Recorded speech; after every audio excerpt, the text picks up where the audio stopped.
যখন আমরা নারায়ণগঞ্জ বন্দর শ্যামপাড়া বাসায় থাকি তখন আমার বুকে হাত দিছে আর লিপ কিস করছে। আর যখন আমরা কেরানীগঞ্জ থাকি তখন আমার সাথে খারাপ কামটা করছে আর করছে, বুকে হাত দিছে, লিপ কিস করছে। যখন আমরা যে বাসায় বর্তমানে আমার আম্মু থাকে সে বাসায় এই ঘটনাটা হয়েছে। তারপরে এটা আমার আম্মু ঈদের 4 দিন আগে ধরা পড়ছে।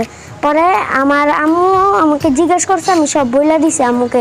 বলার পরে কায়দা নিয়ে করা হয়েছে। উনি বলছে ওরে আমার আম্মু ওনাকে মাফ করে দিছে। পরে বলছে, উনি বলে কি তোমার মেয়েকে ওর আব্বুর কাছে দিয়ে দাও। পরে আমার আব্বুর কাছে আমাকে দিয়ে দিছে।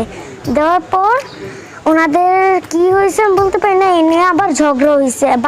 আমার বাড়িয়ালি আন্টি বইলা দিছে, বাড়িয়ালি আন্টিকে ওনার বন্ধু বান্ধবকে সবাইকে বইলা দিছে। বলার জন্য ঘরে ঝগড়া হয়েছে আমার আম্মুর টাকা নিয়ে আর আমার আম্মুর মোবাইল নিয়ে। সে পালাইছে। জুনিয়র সাকিব পালাইছে। জি, জুনিয়র সাকিব পালিয়ে। জুনিয়র সাকিবের নানি উনি। আমি জুনিয়র সাকিবের নানি। আপনি কি হন? জুনিয়র সাকিব ফুপি লাগে। একটু কাছে আসেন, ফুপি লাগে, একটু কাছে আসেন। আপনি বিষয়টা একটু ক্লিয়ার করে বলেন তো, বলুন তো কি হয়েছে? কি হয়েছে তা তো আমি সঠিক জানি না। শুধু আমার একটা ফোন আসছিল, আমার ভাইয়ের ছেলে মেজোটা ফোন করছে যে ফুপি আমার ভাইয়ের জুনিয়র সাকিব অনেক অসুস্থ, সে হসপিটালে ভর্তি আছে। তখন আর কি আমি শুনতে পাই আমি হসপিটালে আসছি। এখানে আসার পরে কি জানতে পারলেন? এখানে আসার পরে জানতে পারছি যে তার বউ ওই শিখা খান সে একটা ভয়ানক মহিলা, বুঝছেন। সে আমার ভাইয়ের ভিতরে অনেক অত্যাচার করছে, তার জিম্মি করে রাখছে। আমরা জানতে পারছি যে তার জিম্মি করে রাখছে। আমাদের কারোর সাথে কোনো যোগাযোগ করতে দেয় না, কথা বলতে দেয় না, কোনো যোগাযোগ করতে দেয় না, আসতেও দেয় না। সেরকম ধরনের জিম্মি করে আমার ভাইয়ের ছেলের ব্ল্যাকমেল করে রাখছে এতদিন। এখন ও আমার ভাইয়ের ছেলেকে মারার চেষ্টা করছে। ওর এমন কি করছে এখন আমি কি বলবো, যা বলার তো সে বলছে যে পুরুষাঙ্গ নাকি কেটে ফেলছে। আমি শুনছি এরকম ধরনের মহিলার যেন জঘন্য শাস্তি হয়, যেন আর কোনো মহিলারা যেন এরকম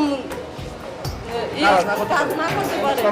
আমরা ওর বিরুদ্ধে আমরা আইনগত ব্যবস্থা নিচ্ছে আর কি।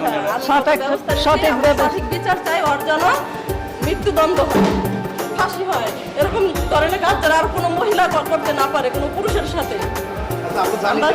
আমরা জানি যে অনেক সময় নারী নির্যাতন মামলা মেয়েরা করে, মহিলারা করে, কিন্তু পুরুষরা করতে পারে না। আসলে আপনারা তো একজন মহিলা মানুষ। শোনেন, আমরা মহিলা মানুষ ঠিক আছে, কিন্তু কিছু কিছু মহিলারা আছে তাদের জন্য সব মহিলাদের দুর্নাম হচ্ছে। এরকম ধরনের দুর্নাম যেন না হয়, যে এমন শাস্তি হয় যে সব মহিলারা যেন ভয় পায়। যত খারাপ মহিলারা আছে সব যেন ভয় পায় যে এরকম ধরনের কাজ করার আগে যেন দ্বিতীয়বার তারা চিন্তা ভাবনা করে নেয়। ভাই আমি সাউন্ড পাইনি, শোনা হয় এই সত্যি ভালো, এটা নিয়ে এই যে আমি বেশ করলাম। হ্যাঁ, আপনি জুনিয়র সাকিবের কি হন?